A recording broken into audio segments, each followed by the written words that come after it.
Hello बच्चों, welcome to you my YouTube channel math with Sanjit. बच्चों आज हम लोग सेट थ्योरी में आज की जो क्लास है उसमें सेट बिल्डर फॉर्म या प्रॉपर्टी फॉर्म डिस्कस करने वाले हैं। तो पिछली क्लास में हम लोग इससे पहले रोस्टर फॉर्म को समझे थे कि रोस्टर फॉर्म क्या होता है, सेट के डेफिनेशन समझे थे कि सेट क्या होता है और सेट के टाइप समझे थे और कुछ एग्जाम्पल किए थे। तो उसी में अब हम लोग समझेंगे कि सेट बिल्डर फॉर्म या प्रॉपर्टी फॉर्म क्या होता है।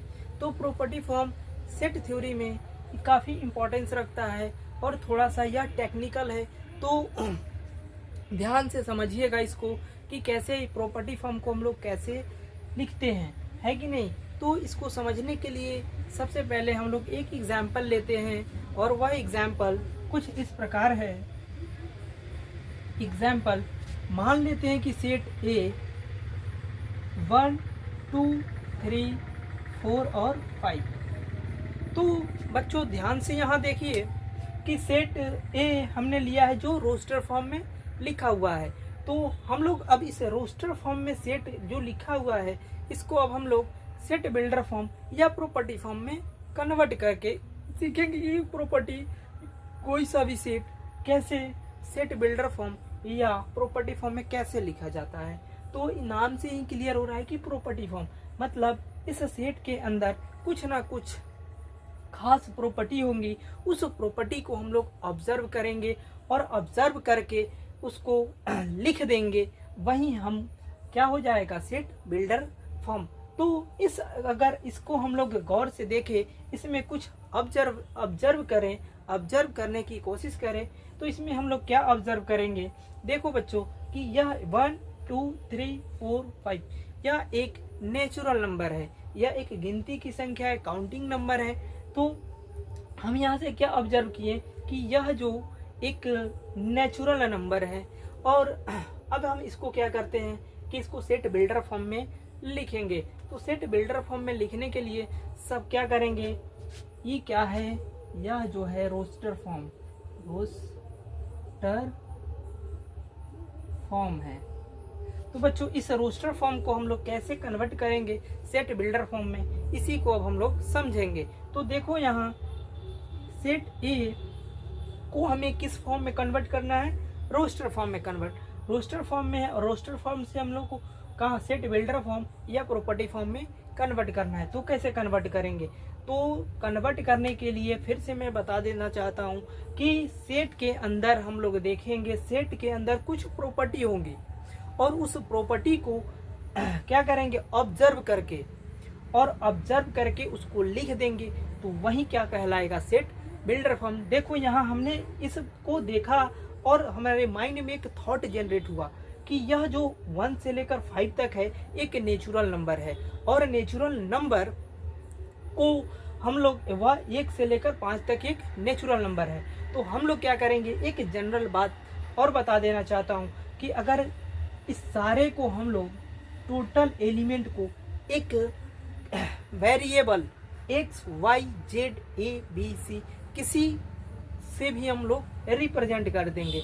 ऐसे जनरली x से लिखा जाता है, तो सारे एलिमेंट को हम लोग मान लेते हैं कि x है।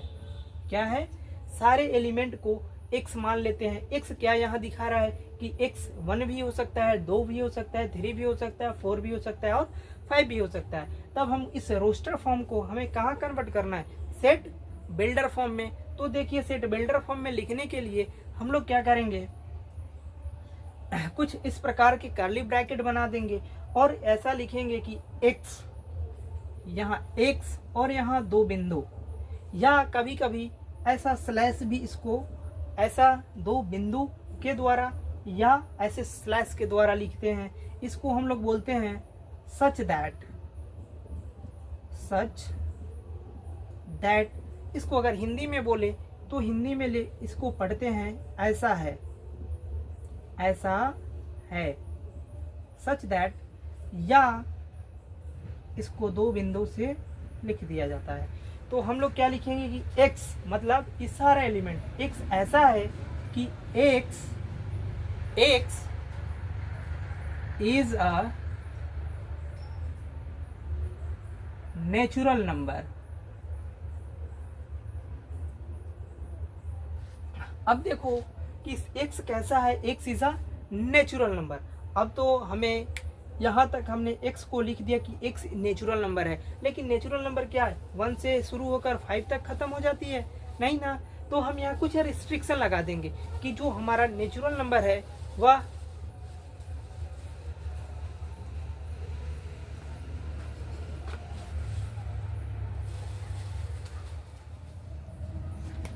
अब हम लोग देखते हैं बच्चों कि रोस्टर फॉर्म से सेट बिल्डर फॉर्म में कैसे लिखेंगे। अभी हमने बताया है कि रोस्टर फॉर्म को क्या करते हैं, सेट बिल्डर फॉर्म में लिखने के लिए रोस्टर फॉर्म में जितने भी एलिमेंट हैं उस सारे एलिमेंट को हम लोग ऑब्जर्व करते हैं, उसमें कुछ खास गुण ढूंढते हैं, कुछ खास प्रॉपर्टी ढूंढते हैं और उसी प्रॉपर्टी को हम लोग क्या करते हैं कि लिख देते हैं, तो वह क्या बन जाता है, सेट बिल्डर फॉर्म। तो यहाँ देखिए हमने क्या किया है कि यहाँ हमने ऑब्जर्व करी है कि यह जो सेट है वह एक नेचुरल नंबर है।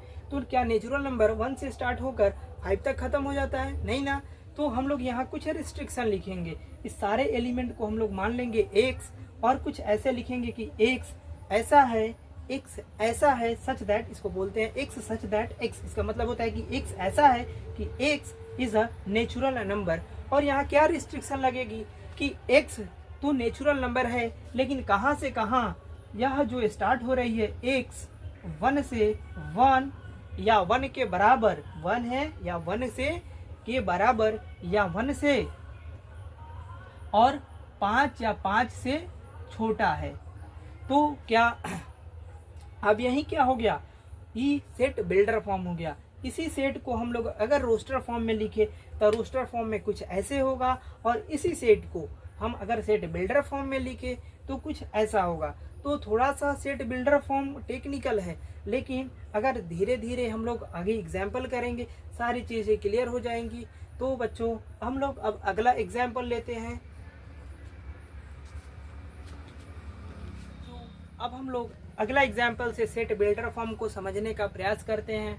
तो देखिए अगला एग्जाम्पल हमने क्या लिया है कि सेट एक से क्या है, सेट बी है जो रोस्टर फॉर्म में लिखा हुआ है। अब इसी सेट को हम लोग सेट बिल्डर फॉर्म में कैसे लिखेंगे, तो सेट बिल्डर फॉर्म में लिखने के लिए हमने क्या बोला है कि सबसे पहले हम लोग ऑब्जर्व करेंगे, सेट के एक एक एलिमेंट को ऑब्जर्व करेंगे और इसके अंदर एक कॉमन गुण, कॉमन प्रॉपर्टी को ढूंढेंगे, और उस कॉमन प्रॉपर्टी के सहारे हम क्या करेंगे कि एक कॉमन प्रॉपर्टी के सहारे सारे एलिमेंट को लिख देंगे, तो वह सेट बिल्डर फॉर्म बन जाएगा। अब कैसे लिखेंगे, तो हम लोग देखते हैं कि सेट बिल्डर फॉर्म में कैसे लिखेंगे। सेट बी बराबर, अब देखो इसमें हम लोग अगर देखें, अगर यहाँ से हम लोग इसको एनालाइज करें, ऑब्जर्वेशन करें, तो इसमें से क्या क्या निकल के आएंगे। तो देखो बच्चों, यहाँ 1 है, यहाँ 3 है, यहाँ 5 है, यहाँ 7 है और यहाँ 9 है। तो यहाँ कुछ एक ऑड जैसा दिख रहा है कि 1 है, 3 है, 5 है, 7 है और 9 है, कुछ ऑड टर्म है। तो हम लोग क्या करेंगे कि इस सारे एलिमेंट को एक x, y, z या कुछ भी, जनरली x से हम सारे एलिमेंट को मान लेंगे कि x है, क्या है, x। अब इसको कैसे लिखेंगे कि इस कॉमन, यही x का मतलब क्या हुआ कि हम लोग ऐसा क्यों लिए हैं कि x का मतलब हो जाएगा इस सारे एलिमेंट को, x बराबर e भी हो सकता है, भी हो सकता है, मतलब टोटल एलिमेंट को रिप्रेजेंट करेगा। तो देखो यहाँ हम क्या करेंगे कि x मतलब इस सारा एलिमेंट, x ऐसा है, क्या लिखेंगे, x ऐसा है कि x is a odd number, odd number। अब बच्चों अब देखो यहाँ x क्या है, x एक ऑड नंबर है, लेकिन क्या ऑड नंबर 1 से स्टार्ट होकर 7, 9 तक खत्म हो जाता है क्या, नहीं ना। तो हम यहाँ कुछ रिस्ट्रिक्शन लगाएंगे कि 1 जो x है वह 1 से तो शुरू हो रहा है, लेकिन 9 तक जाते जाते क्या हो जा रहा है, खत्म हो जा रहा है। तो यहाँ हम क्या लिखेंगे कि x जो है 1 से क्या है, बड़ा है या बराबर है, क्या है, वह x जो है 1 से बड़ा है या बराबर है, लेकिन जो x है वह 9 से क्या है, छोटा या बराबर है। तो यह क्या हो गया, सेट बिल्डर फॉर्म में इसको हम लोग लिख दिए। अब हम लोग अगला एग्जाम्पल से समझते हैं। अगला एग्जाम्पल मान लेते हैं किसी और कुछ ऐसा है 2, 4, 6, 8 और 10।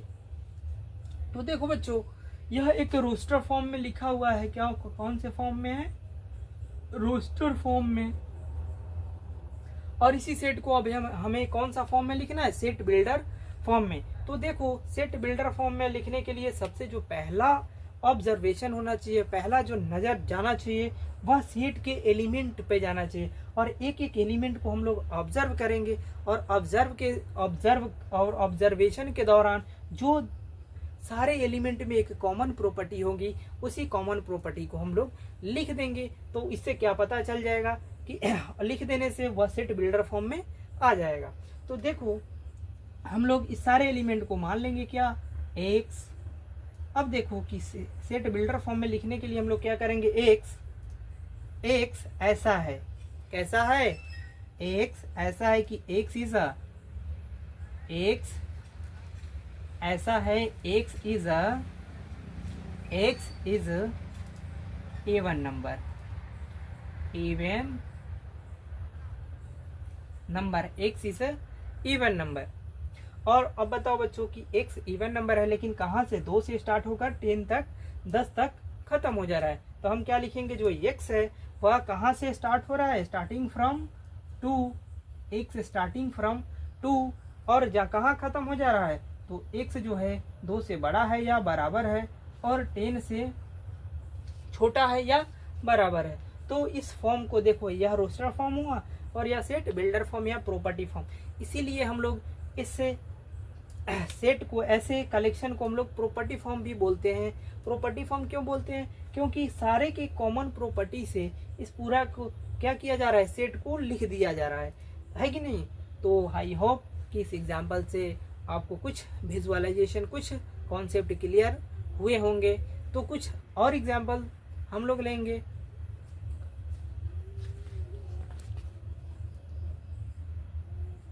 तो बच्चों, अब हम लोग अगला एग्जाम्पल के थ्रू सेट जानेंगे, सेट बिल्डर फॉर्म में कैसे लिखेंगे। जो देखो, यह एक ऐसा टॉपिक है जिसमें आप जितना ज़्यादा क्वेश्चन करोगे, जितना ज़्यादा क्वेश्चन प्रैक्टिस करोगे, जितना ऑब्जर्वेशन करोगे, उतना ही यह जो टॉपिक है क्लियर होगा। तो अब हम लोग अगला एग्जाम्पल के थ्रू इसको समझने का प्रयास करते हैं। तो सेट जो हमारा ए है, उसमें एलिमेंट क्या है, 4, 9, 16 और 25। तो इसको हम लोग अगर ऑब्जर्व करें तो यह जो है 2 का स्क्वायर है, यह 3 का स्क्वायर है, यह 4 का स्क्वायर है और यह 5 का स्क्वायर है। मतलब यह कुछ स्क्वायर टाइप का बन रहा है। तो हम लोग क्या करेंगे, एक जनरल टर्म मान लेंगे। जनरल टर्म मतलब कि यह हम लोग मान लेंगे कि यह जो बन रहा है इसको एन स्क्वायर मान लेंगे। क्या मान लेंगे, एन स्क्वायर। अब ऐसा हम लोग क्यों माने हैं, अगर इसको हम लोग एन स्क्वायर मान लेते हैं तो हमें क्या फ़ायदा होंगे। अगर इसको हम लोग एन स्क्वायर मान लेते हैं और एन का मान अगर हम क्या करें, 2 से स्टार्ट करके 5 तक ले जाएं, तो 2 से स्टार्ट करेंगे तो 2 का अगर एन के जगह पे 2 रखेंगे तो 4 बन जाएगा। अगर एन के जगह पे 3 रखेंगे तो 9 बन जाएगा। एन के जगह पे अगर 4 रखेंगे तो 16 बन जाएगा। और एन के जगह पे 5 रखेंगे तो क्या बन जाएगा, 25। तो यहाँ से हम लोग एक कॉमन गुण, एक कॉमन प्रॉपर्टी ढूंढ लिया। और यह जो कॉमन गुण है क्या है, कॉमन प्रॉपर्टी एन स्क्वायर है। तो अब हम लोग इस रोस्टर फॉर्म को क्या लिखेंगे, सेट बिल्डर फॉर्म में लिखने का प्रयास करते हैं। तो सेट ए बराबर क्या हो जाएगा, ऐसे क्या लिखेंगे कि एन स्क्वायर, जो सेट ए है वह क्या है, एन स्क्वायर। क्या है, एन स्क्वायर। और एन, इसको हमने इम्पोर्टेंट नोटेशन करके बताया था और वहाँ बताया था कि इसकी यूज अपकमिंग क्लास में पढ़ेंगी। तो इसका मतलब क्या होता है, फॉर ऑल, या इसको हम लोग पढ़ते हैं वेयर। क्या पढ़ते हैं, वेयर, मतलब जहाँ। एन स्क्वायर फॉर ऑल, या जहाँ जो एन है, एन। अब तुम बताओ कि एन कहाँ से स्टार्ट हो रहा है, एन स्टार्टिंग फ्रॉम 2। अरे 2, एन कहाँ से स्टार्ट हो रहा है, अगर हम यहाँ n बराबर 2 रखेंगे तब ना पहला एलिमेंट आएगा। तो n स्टार्टिंग फ्रॉम कहाँ टू और कहाँ तक जा रहा है 25 मतलब 5 तक, तो यहाँ हम यहाँ क्या लिख देंगे 5। तो यह हमारा क्या हो जाएगा, यह सेट बिल्डर फॉर्म में कन्वर्ट हो जाएगा। तो इसी को हम लोग बोलते हैं सेट बिल्डर फॉर्म या प्रॉपर्टी फॉर्म। अब हम लोग कुछ और एग्जाम्पल लेते हैं। तो कुछ और एग्जाम्पल जैसे मान लेते हैं कि सेट बी, और सेट बी कुछ इस प्रकार से है 8 27 28 8 27 64 और 81। अब देखो यह रोस्टर फॉर्म में है। अब हमें क्या किस फॉर्म में कन्वर्ट करना है, इसको सेट बिल्डर फॉर्म में कन्वर्ट करना है। तो सेट बिल्डर फॉर्म में कन्वर्ट करने के लिए हम लोग क्या करेंगे, इसमें एक कॉमन गुण ढूंढेंगे, कॉमन प्रॉपर्टी ढूंढेंगे। तो कॉमन प्रॉपर्टी इसमें क्या दिख रहा है कि अगर 8 यहाँ क्या है 27 64 और 81, तो अगर इसमें हम एक कॉमन गुण ढूंढे तो यह एक 2 का क्यूब है, या 3 का क्यूब है, और यह 4 का क्यूब है, और यह क्या बोलते हैं 4 का क्यूब है। और यह जो 81 है, यहाँ सॉरी बच्चों यहाँ थोड़ा सा मिस्टेक हो गया, यहाँ होना चाहिए 125, और यह क्या है 5 का क्यूब है। तो यहाँ देखिए कि यह कुछ क्यूबिक टाइप का एलिमेंट है। तो हम क्या करेंगे, एक जनरलाइज फॉर्म में एक जनरल टर्म से इसको डिनोट कर देंगे। हम मान लेंगे कि यह क्या है एन क्यूब है। एन क्यूब जैसा बन रहा है सारे एलिमेंट, एक कॉमन प्रॉपर्टी क्या है क्यूब जैसा बन रहा है। तो हम क्या करेंगे बी कुछ ऐसा है, बी क्या है बी एन क्यूब है for all an starting from 2, और इसका क्लोज कहाँ हो रहा है 5, मतलब n 2 या 2 के बराबर होगा, या 5 से छोटा होगा। तो आई होप कि इस सारे एग्जाम्पल से आपको सेट बिल्डर फॉर्म का थोड़ा सा फील आया हो। जैसे जैसे आप क्वेश्चन करोगे वैसे वैसे इसमें महारत हासिल हो जाएगी, है कि नहीं। तो अब हम लोग अगला टॉपिक पढ़ते हैं। अब हम लोग पढ़ेंगे टाइप्स ऑफ सेट, सेट के प्रकार। सेट कितने प्रकार के होते हैं, देखो सेट को मेनली एलिमेंट के अकॉर्डिंग टू एलिमेंट इसको 2 पार्ट्स में डिवाइड किया गया है। जो पहला सेट है उसको हम लोग बोलेंगे इनफाइनाइट सेट, और जो दूसरा सेट है उसको हम लोग बोलेंगे फाइनाइट सेट। अगर नाम से ही क्लियर होगा इनफाइनाइट और फाइनाइट क्या होता है, तो इनफाइनाइट सेट क्या होता है वैसे सेट जिसमें नंबर ऑफ एलिमेंट क्या हो इनफाइनाइट हो, तो वैसे सेट को हम लोग फाइनाइट सेट इनफाइनाइट सेट बोलेंगे। और वैसे सेट जिसमें नंबर ऑफ एलिमेंट क्या हो फाइनाइट हो, वैसे सेट को हम लोग क्या बोलेंगे फाइनाइट सेट। तो इसके बाद वही हम लोग टॉपिक पढ़ेंगे टाइप्स ऑफ सेट। तो देखिए यहाँ टाइप्स ऑफ सेट के बारे में अब हम लोग पढ़ेंगे।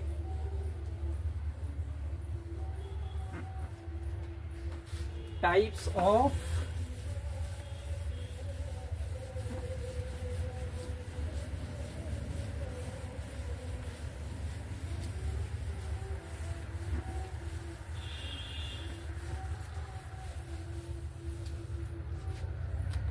तो बच्चों देखो यहाँ अब हम लोग पढ़ेंगे टाइप्स ऑफ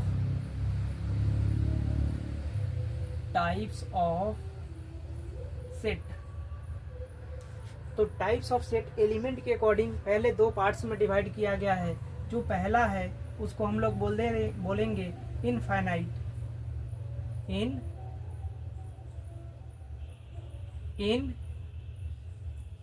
इनफाइनाइट सेट। अब यह क्या होता है इनफाइनाइट सेट, इसका डेफिनेशन जान लेते हैं। Those set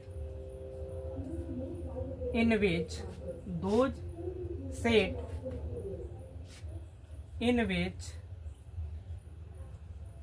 number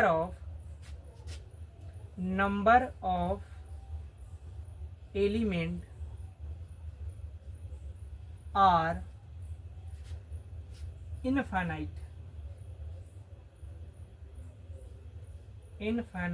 is called infinite set.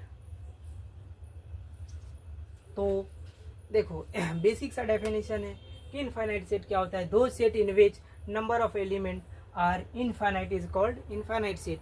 अब इसको डेफिनेशन तो बेसिक सा है, लेकिन अब हम लोग कुछ एग्जाम्पल से इनफाइनाइट सेट को पढ़ेंगे। तो एग्जाम्पल हम लोग सबसे पहला लेते हैं कि जो पहला एग्जाम्पल है ए एक सेट है और यह सेट क्या है, सेट ऑफ नेचुरल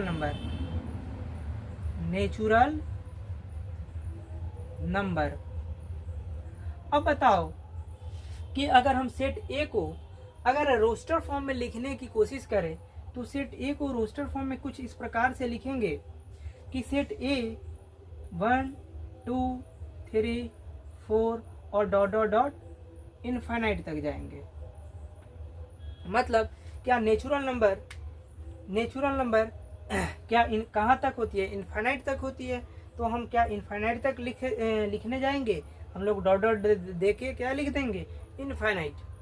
तो इसमें अगर हम लोग नंबर ऑफ एलिमेंट काउंट करें तो इसमें नंबर ऑफ एलिमेंट क्या है, इनफाइनाइट है। तो इस सेट को हम लोग क्या बोलेंगे, इनफाइनाइट सेट। वैसा ही हम लोग अगला सेट उठा लेते हैं कि नंबर ऑफ होल, क्या सेट ऑफ होल नंबर। तो सेट ऑफ होल नंबर भी है कि कैसा है, इनफाइनाइट सेट है। अगला अगर हम उठा ले सेट ऑफ रेशनल नंबर तो ये भी क्या है, इनफाइनाइट सेट है।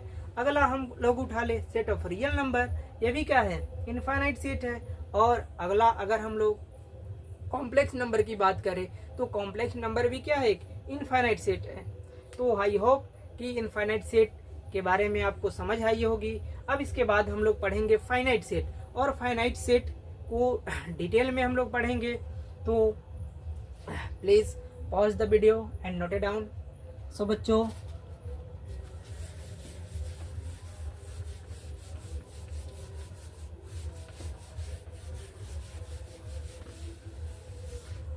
अब हम लोग पढ़ेंगे इनफाइनाइट सेट के बारे में। इनफाइनाइट सेट के बारे में हम लोगों ने पढ़ लिया। अब हम लोग पढ़ेंगे फाइनाइट सेट क्या होता है। फाइनाइट सेट के बारे में पढ़ेंगे। फाइनाइट सेट तो बस इसका भी डेफिनेशन कुछ उसी प्रकार से बन जाएगा कि दो set in which number of element are finite is called finite set. दो set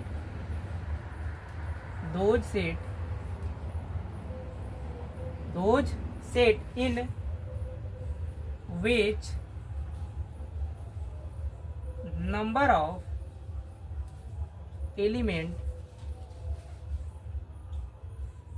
of element are finite is called finite set। For example अगर हम एग्जाम्पल पे बात करें बच्चों, तो एग्जाम्पल अगर ले तो कुछ सेट ए है और इसमें कुछ इस प्रकार से एलिमेंट है 1 2 3 4 और 5। तो यहाँ अगर गौर से देखिए तो इस सेट ए में नंबर ऑफ एलिमेंट कितने हैं, तो देखो तो नंबर ऑफ एलिमेंट कितने हैं 1 2 3 4 और 5। तो इसमें नंबर ऑफ एलिमेंट क्या है, फाइनाइट। अब बच्चों एक वर्ड आ रहा है फाइनाइट क्या होता है, तो फाइनाइट जिसे हम लोग गिन सके, जिसे हम लोग क्या कर सके, गिन सके।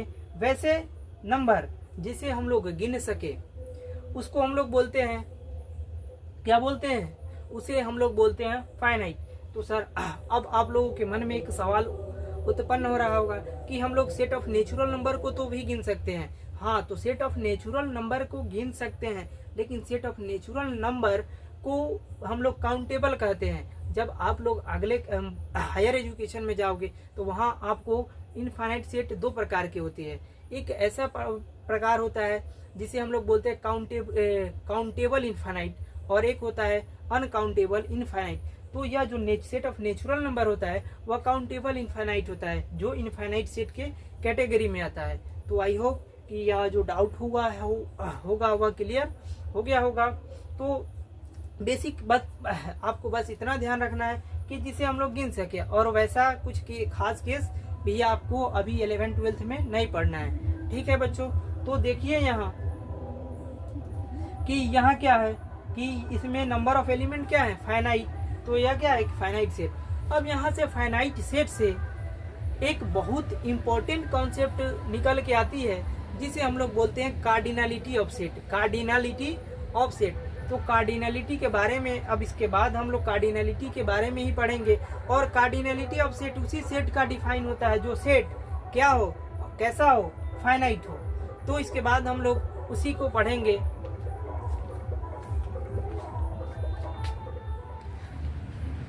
सो बच्चों, अब हम लोग पढ़ेंगे कार्डिनलिटी ऑफ सेट। अभी अभी हमने आपको बताया है कि जो कार्डिनलिटी होती है वह एक जो फाइनाइट सेट के लिए ही डिफाइन होती है। अगर सेट फाइनाइट है तभी कार्डिनलिटी डिफाइन होती है। तो अब हम लोग पढ़ेंगे कि कार्डिनलिटी ऑफ सेट क्या होती है। तो इसका डेफिनेशन पहले हम लोग जान लेते हैं कि कार्डिनलिटी सेट ऑफ सेट का डेफिनेशन क्या बनेगा। तो cardinality of set basic understanding के लिए हम बताएं तो कार्डिनलिटी ऑफ सेट क्या होती है कि किसी भी सेट के अंदर जितने भी एलिमेंट होते हैं उस सब को क्या करते हैं, काउंट कर लेते हैं, और वह जितना होता है उसी को हम लोग बोलते हैं कार्डिनलिटी। जैसे अगर एग्जांपल के लिए हम बोले कि सेट ए है और सेट ए में 1 2 3 4, अब बताओ कि सेट ए में कितने एलिमेंट है। तो सेट ए में 4 एलिमेंट है। अब इस चारों एलिमेंट को हम लोग क्या कहेंगे, 1 2 3 4। और इसी अगर कोई पूछे कि सेट की कार्डिनलिटी कितनी है तो इस सेट की कार्डिनलिटी कितनी हो जाएगी, 4। और कार्डिनलिटी को हम लोग ऐसे डिनोट करते हैं कि cardinality of set A is equal to 4। तो कार्डिनलिटी क्या होती है कि किसी भी नंबर, किसी भी सेट के अंदर जो भी एलिमेंट होते हैं उस सारे एलिमेंट को अगर हम काउंट कर ले तो वह क्या बन जाता है, कार्डिनलिटी ऑफ सेट। तो इसका डेफिनेशन क्या बनेगा कि the number, total number of element inside any set is called cardinality of set. तो इसका डेफिनेशन क्या बनेगा, थोड़ा गौर से देखिए। Total number of element inside any set is called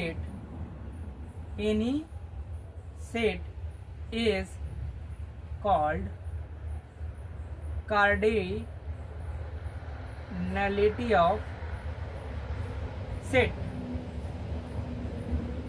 Total number of element inside any set is called cardinality of set. अब बताओ इसको, it is denoted by,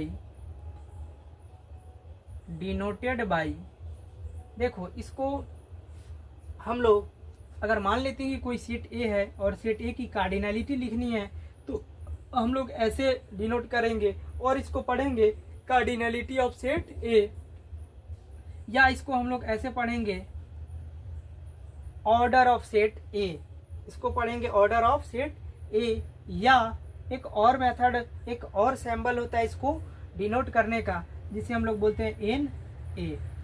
तो यह 3 सिंबल है और इसमें सबसे जो इम्पोर्टेंट है वह ई है। इससे हम लोग कार्डिनलिटी ऑफ सेट को डिनोट करेंगे। तो अगर हम एग्जाम्पल ले ले, थोड़ा सा एग्जाम्पल हम लोग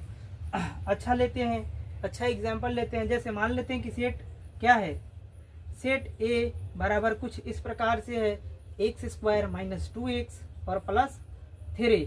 यहाँ ले लेते हैं हम लोग +3 ना लेकर क्या लेते हैं, -3 बराबर 0।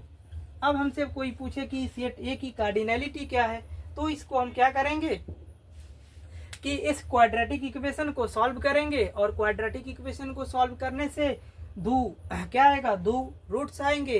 तो उससे हमको क्या पता चल जाएगा कि कार्डिनलिटी के बारे में हमें पता चल जाएगी। अगर यहीं थोड़ा सा सवाल और ट्विस्ट कर दे कि यहाँ क्या कर दे कि x³ कर दे, तो यहाँ क्या हो जाएगा कि अगर x³ हो जाता है तो जितने पावर होंगे उतना ही क्या इसकी रूट्स निकल के आएंगी, और जितना रूट्स निकल के आएंगी उतना ही सेट के अंदर एलिमेंट होंगे।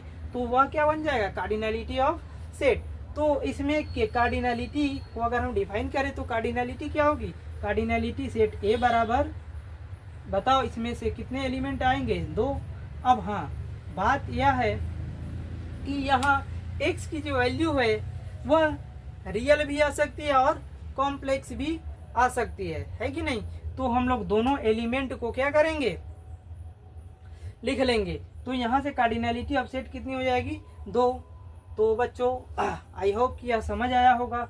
और कुछ इसके बाद में एक और एग्जाम्पल हम लोग लेते हैं। उससे पहले आप लोग इस वीडियो पॉज करके इतना नोट कीजिए।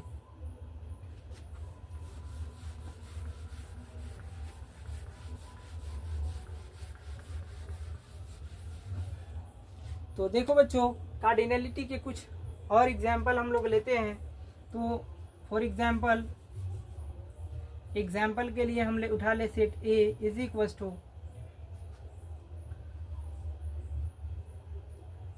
1 2 अप टू 10, 1 2 5 7। अब हमसे कोई पूछे कि बताओ कि सेट ए की कार्डिनलिटी कितनी है, तो बस करना क्या है कि सिंपल इसको काउंट कर लेंगे। 1 2 3 4 5, कितने एलिमेंट आए, 5। तो इसकी कार्डिनलिटी कितनी हो जाएगी, कार्डिनलिटी ऑफ सेट इज 5। तो यह आई होप यह जो कार्डिनलिटी ऑफ सेट है क्या है, बहुत ही इजी है, इसको आसानी से कैलकुलेट हम लोग कर सकते हैं। अब इसके बाद हम लोग नेक्स्ट टॉपिक बढ़ेंगे। सो बच्चों